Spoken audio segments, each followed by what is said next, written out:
Orlando streaking right now. 3 straight wins. Seb Hines has really turned this club around, one of 3 teams left in the NWSL that's still without a loss.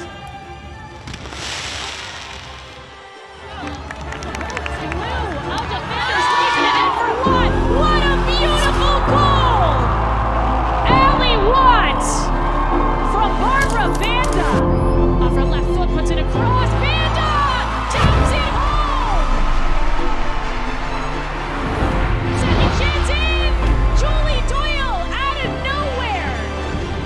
Tallies! What we've talked about this year is doing whatever it takes, and I think that the reality is it is just a mentality, and we have an objective, which is to win every game that we play in, and so we're not going to take our foot off the gas.